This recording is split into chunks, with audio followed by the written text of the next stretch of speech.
And President Trump is threatening to raise tariffs on Indian goods because of the country's business ties with Russia. It comes as he tries to put pressure on Vladimir Putin to end the war in Ukraine.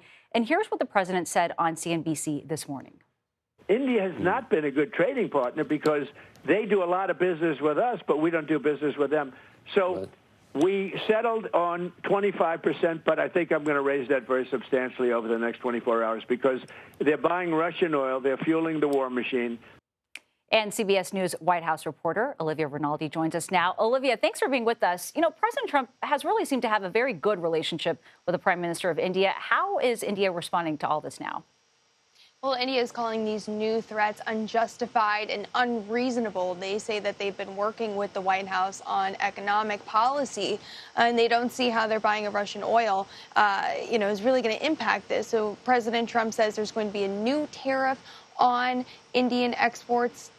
The White House has not announced what exactly that will be. We are waiting to hear what that could potentially be, this new strict policy that they'll be putting on Indian goods. But you mentioned these two leaders had a pretty cordial and good relationship, but this comes as the president is trying to end that war in Ukraine by really tightening and squeezing the Russians' ability to export oil and gas. And Olivia, President Trump spoke with Ukraine's President Vladimir Zelensky this morning. What came out of that conversation?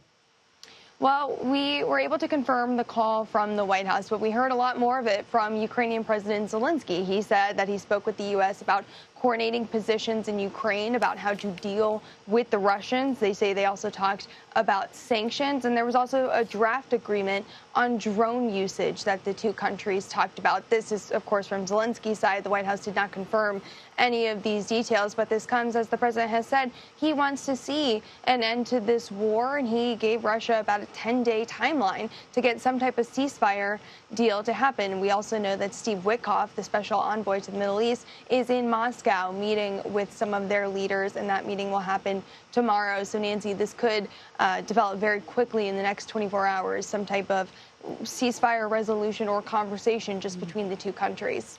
And Olivia, on another note, shifting gears here, Michigan's Democratic Governor Gretchen Whitmer met with President Trump at the White House today. Why was she there? And is there anything we should read into that meeting? Well, I mean, optically, if you look at what's happening in Texas and Texas Democrats fleeing the country to go to Illinois and New York and seeking shelter there in those states so that they do not have to do the gerrymandering and the redistricting that they want to do in Texas. It's interesting to see Governor Gretchen Whitmer here at the White House, but her office says that the reason why they came here is to get concessions, to stress to this White House that the tariff agenda and Medicaid policy are hurting Michiganders. She said she'll do anything she can to help the people in her state, even if that means working with this White House, which they don't agree with on a lot of policies. So she said there were several concessions she asked for today, including a delay on some of the changes to the state's Medicaid program. Also stressed to the president that the tariff policy impacts the automobile industry specifically in Michigan. That's a huge part of their industry, so it impacts those tariffs from Mexico and Canada, really hurts their GDP, their state's GDP. But certainly the timing of this meeting is quite notable with what we mentioned about Texas.